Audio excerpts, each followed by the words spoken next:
Okay, round 4 here we are on the play again. How fortunate. This hand is acceptable. I think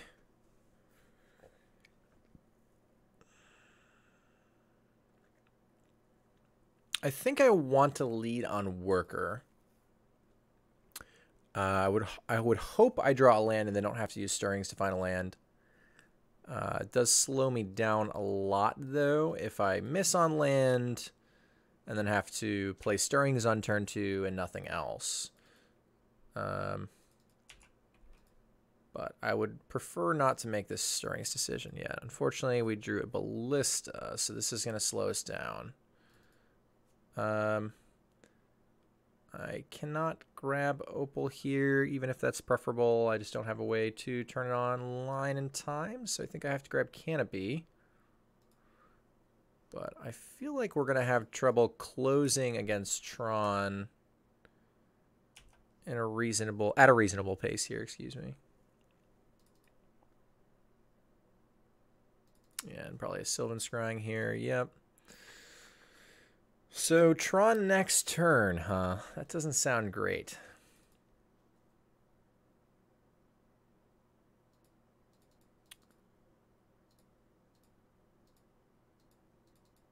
Gonna go ahead and get this Ravager going. Opponent has taken less damage than we have done to ourselves with Horizon Canopies, so doesn't look great for the home team, but we'll keep fighting. Maybe they don't have anything exciting to do. And there's not a lot on this turn that's going to be, like, back-breaking, right? But the problem is that we're not putting on enough pressure that we can ignore whatever they're doing this turn. So if they're like, Karn, eat something, you know, it's still going to be a hassle, obviously. Ballista for 3. All right, I take it back. That's pretty back-breaking.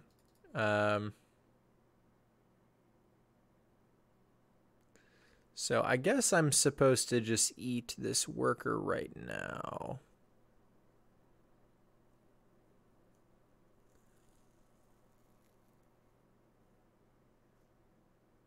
Because if my opponent starts the chain, they say ping your Ravager.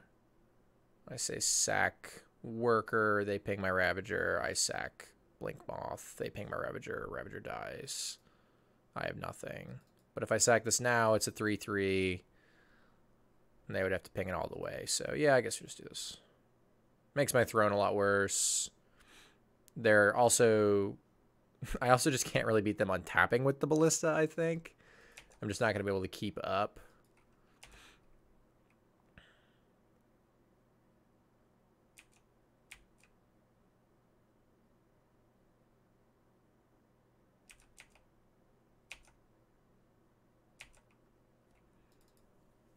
Interesting. And this is worth 2 counters. This is worth 2 counters. Both are only costing me 2 mana. I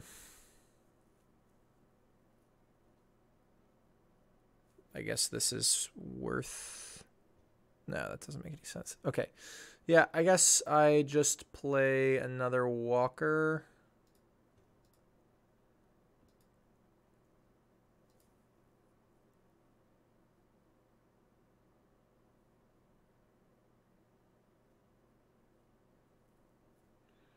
An attack?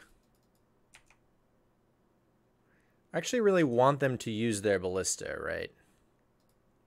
I guess I can't get them to, though.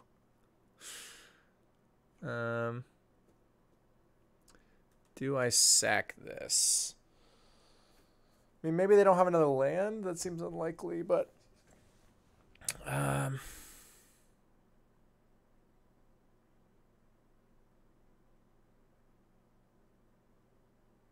kind of want to be able to activate this next turn.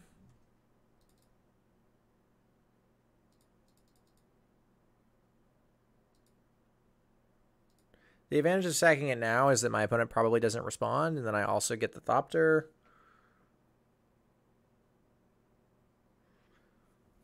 Whereas if I wait, that might not be the case.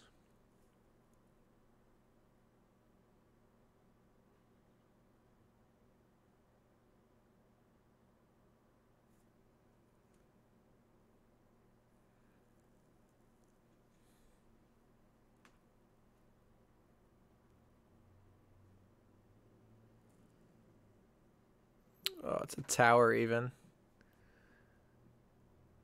Okay. Worm coil's definitely a problem. Not a big fan of that.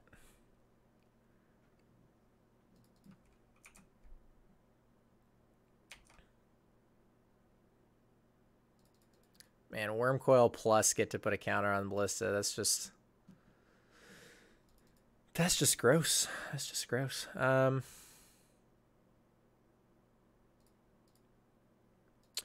guess I will Stirrings here. I would guess I'd prefer an opal. Ink Moth is fine. I don't want the jar, I think. I mean, jar's okay. I think I need the extra mana source.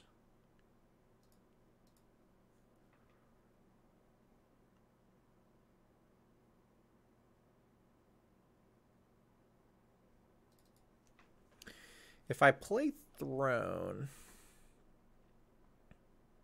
I can sack Blink Moth or Ink Moth, I guess. Probably Ink Moth. No, probably Blink Moth to proliferate my Hangerback Walker and Arcbound Ravager, and then sack my Ravager. I mean, what's my game plan here, right? My game plan is to stall long enough against this Worm Coil that I can get there with the Ink Moth. The problem with that is that my opponent has Ballista, right? And there's no way for me to get there with Ink Moth while my opponent has Ballista, unless I have a just absurd number of ways to put counters on the Ballista, basically as many as my opponent has pings, which is not going to happen. So I could get my own Ballista going, but I almost feel like I'm better off just stalling with Hangerback Walkers.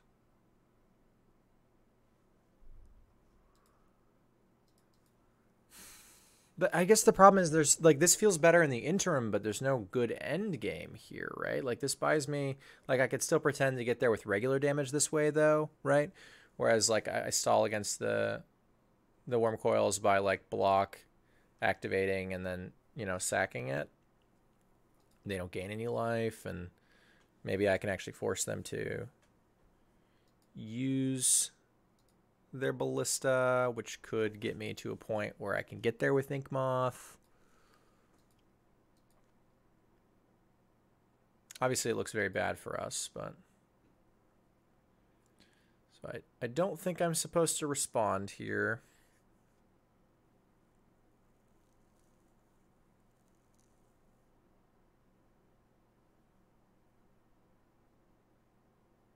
I also have to be careful about taking too much damage from this Ballista, though. I mean, if they attack with both and I block just Worm Coil and activate this, I'm just dead, right? Yeah, I'd just be dead. I guess I could block here and block here. Yeah, that would be fine.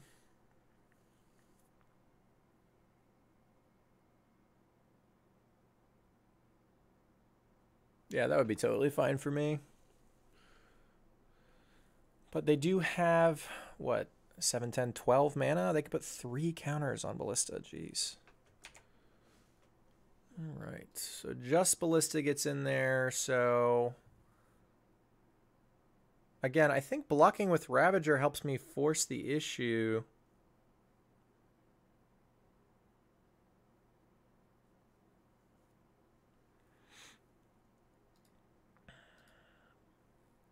But I can just block with Hangerback.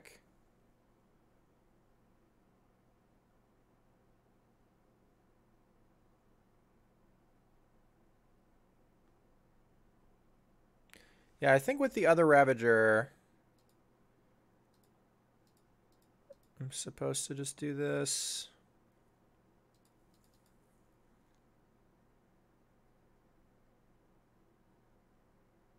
No, they win this fight, right?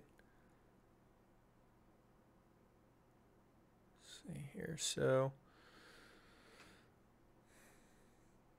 if they pass priority, I pass priority. So they did pass priority. So I think I'm supposed to just pass priority, because if this happened, their Ballista dies, both my guys die, I get a token, I put 4 counters on my Hangerback Walker, I've solved the Ballista problem, and I follow up with another Ravager. That's great for me. So yeah, sure, pass priority. And it just happens. So yeah, I mean, I guess they just was sure I would act, but I think this is great for me overall. I mean, yeah, I don't get to do anything, but as soon as I start acting, maybe stuff gets a little weird. They probably just have more threats to follow up with, and it likely won't be good for me. But I mean, that Ballista was a huge issue, and trading it for my Hangerback and Ravager I think is great when I have another Ravager to actually get them with this Ink Moth. They are using all of their mana for another Ballista. Okay. All right, well, I think I'm just dead then.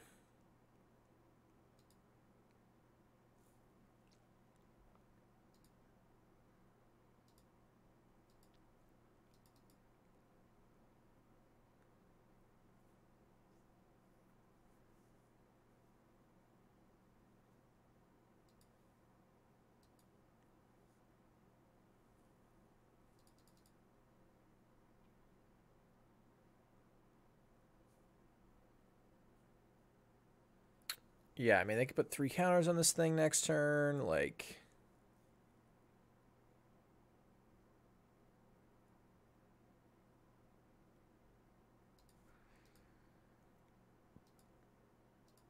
I don't know how we would possibly get there.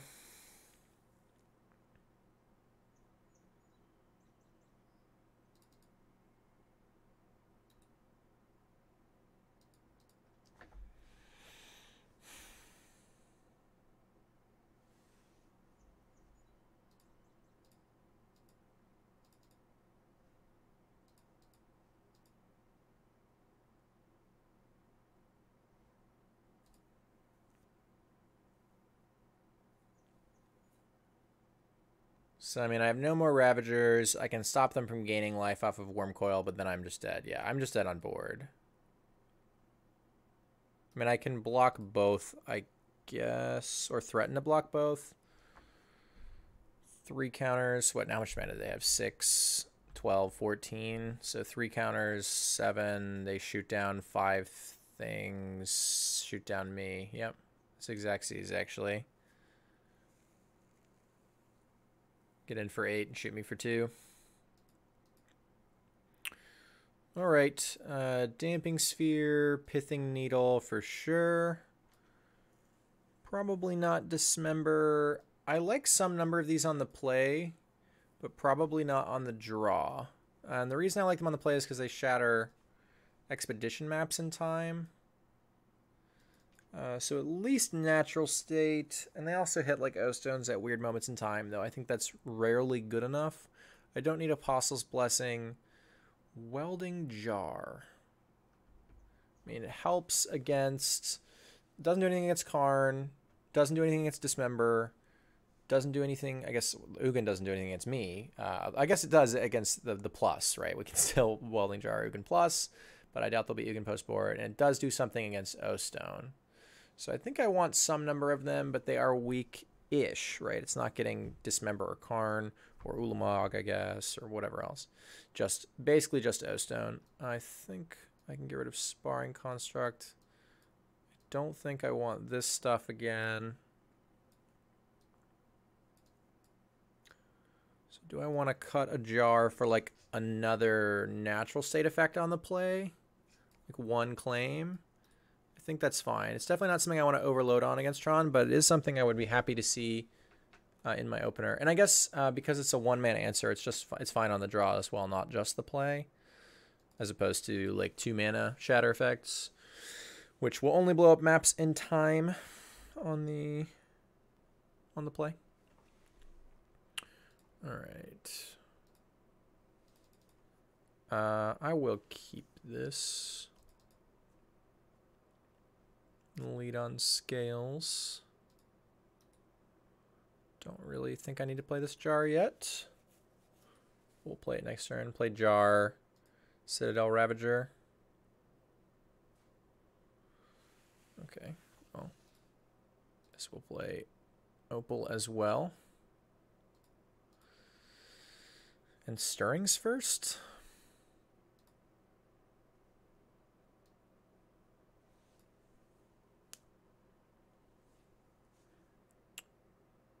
So, I mean, I could grab another Opal and eat this one. None of these things are particularly exciting. Arcbound Worker is worth more counters, though. It's not like I'm attacking with it this turn. So, yeah, I guess it's fine. I have mana for it.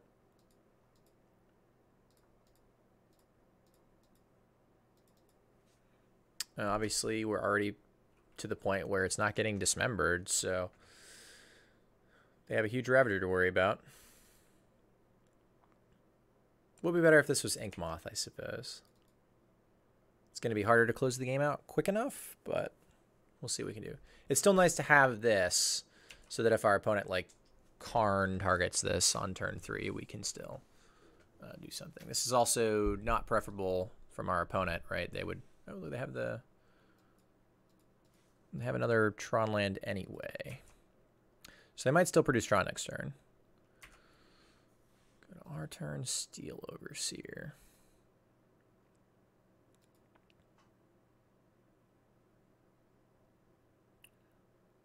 All right. Well. I definitely don't have lethal. 6, 8, 10, 12, 14. 16, I guess. 2, 4, 6, 8, 10, 12, 14, 16. It's close. I probably want a 2-turn clock. And I don't want to lose this or this just in case.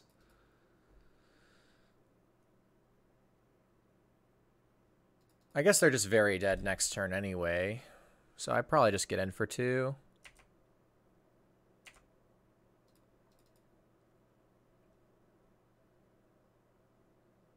I could see sacking the Opal at least.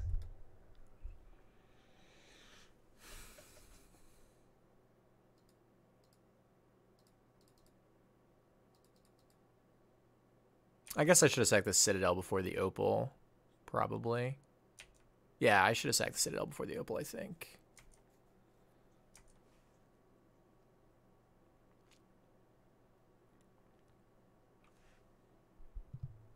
But we certainly have lethal next turn.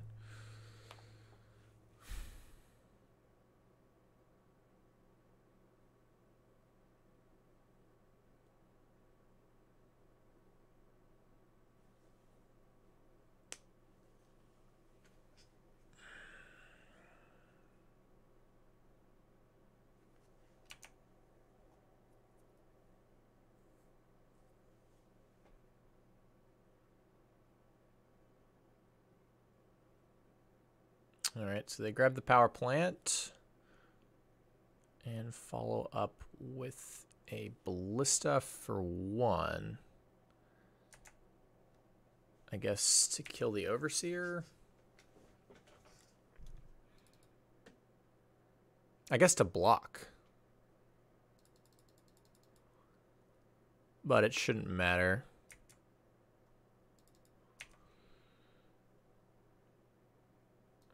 So we're going to animate this guy. I guess we'll do it this way.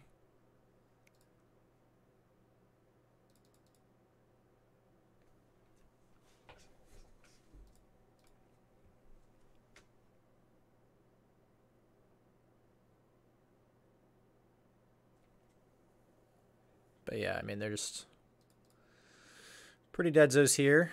So they're going to ping that. And we eat it.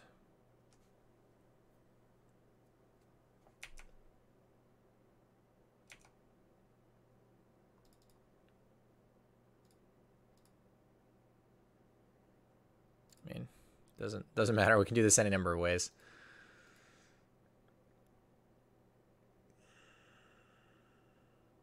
I don't know what I think I'm playing around by doing this one way or the other, but I guess we'll just keep our welding jar.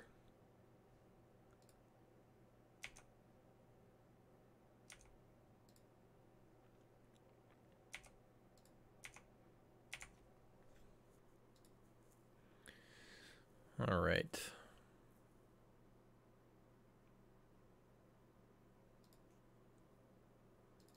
Game 3, and we're going to have to be on the draw. I think I remain with 2 jars. I still want to be able to accelerate those opals. I guess Ballista wasn't the thing I counted when I was talking about the things it can be good against. And it also, the other thing though, these do kill Ballistas. Most of the time the damage will already be done, but, you know, it's a non-zero thing. I think 2 of them is still the right number, 2 and 2. But I could see going to more claims and less jars, potentially. I'm going to stick with 2 and 2 at the moment.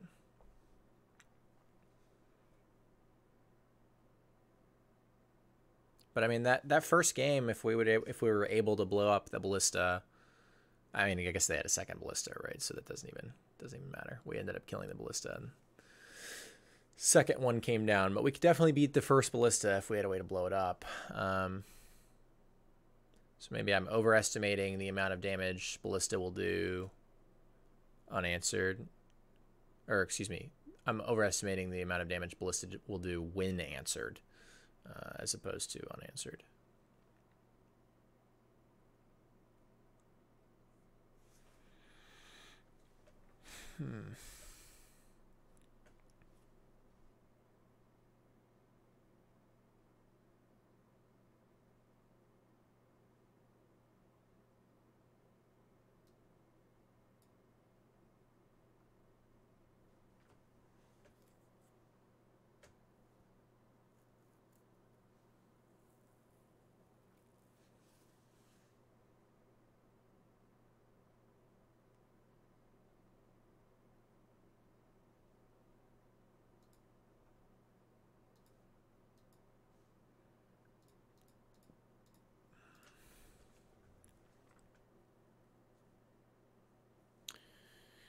I don't think there's much else I would really consider here outside of the Nature's Claim Welding Jar swap. I'm pretty content with the remainder of our sideboarding decisions. Maybe we'll see a Damping Sphere this game as well. It is pretty insane how quickly your turn 1 Hardened Scales hands can get out of hand with Ravager. So we have Pithing Needle, also an answer to both Ballista and a turn 1 Expedition map, followed up by Ravager and some, you know, okay guys. This hand is not very exciting, but I'm tempted to keep because the Pithing Needle can really screw my opponent up. Obviously, you can't name like Star or Sphere. Those are going to be mana abilities, but I guess I'm depending on my opponent to be leaning on Expedition map, though. I could also just draw Hardened Scales in our hands. Very good. I think I'm supposed to mulligan more aggressively than this. I think I want to keep this because I want to get my opponent with the Pithing Needle, and that's not right. This hand is not powerful enough. I'm not going to get there quick enough. It's not very resilient. I'm going to ship it. This hand has a lot of potential to be very powerful. I just need to find a way to cast this Hardened Scales on turn 1, preferably. So I'm going to keep and scry. That one is tough because it turns on my opal in theory. Gives me something else to do on turn 1. It's far better than the average card. Would still prefer Forest. But this means other jars, other workers. Yeah, Welding Jars, workers. Is that it, really? Turn, I guess, Pithing Needle, Welding Jar Worker, Pithing Needle. I don't have the animation module or the sparring construct. I mean, Darksteel Citadel obviously would be the best possible if I top this. Oh, man. Yeah, I think we're topping it.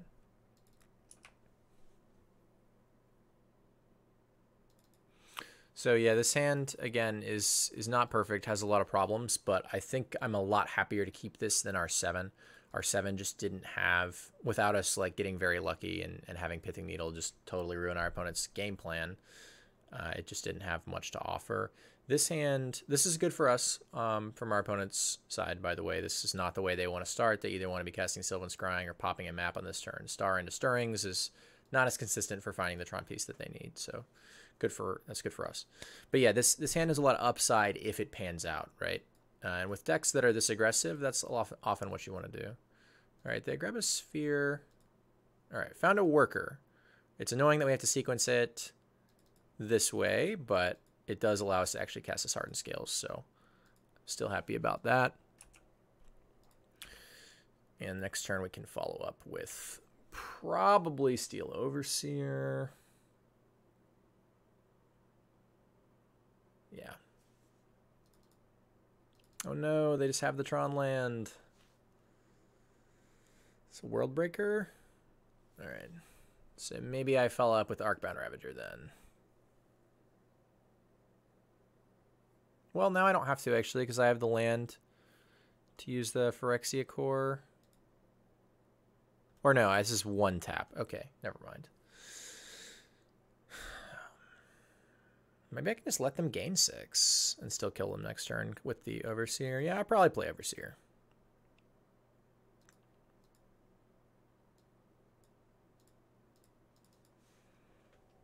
Like we're a little behind. I need to get way up over the top. And Steel Overseer helps me do that. Ravager helps me get around the Worm Coil gaining life, but Steel Overseer helps me go nuts. Oh, no, not the Ballista again. Oh man, this stinks. These are the threats we really don't want to see. The other ones are not nearly as bad. Blocking with one of these is fine. I mean, I would still rather wait till I have Ravager. I guess they just ping these, so... But yeah, if I blocked with it, they would just ping it. Yeah, I don't want to block either. Yeah, they're just going to ping it now. Yeah, that's not good. Oh, I have to, right? But then I can May. Yeah, it's a May ability, okay. I was like, wait a second. This isn't what we want. Alright, I think we're all but dead here. I mean, Ravager comes in with 2 counters, but my opponent has the ability to put 2 counters as well. I mean, I guess I could just... Oh, I can't use the Opal even. But yeah, I guess I can just immediately sack the Opal and have it be a 4/4. Or respond to my opponent using the mana. I don't want to respond to my opponent using the mana because they can do it again. So yeah, I'm just supposed to sack this right now.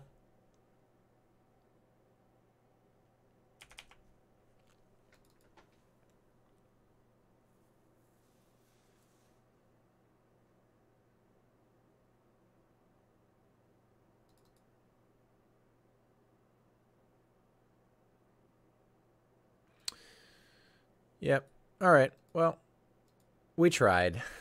I can't quite get past these, unfortunately. It was a hand that had the potential to be really powerful, ended up being a little bit too slow on the draw against Tron. I don't think I would go to 5. I think I would keep it again and just hope it works out, but obviously it didn't quite work out enough for this. But anyway, I will see you in the final round in just a moment.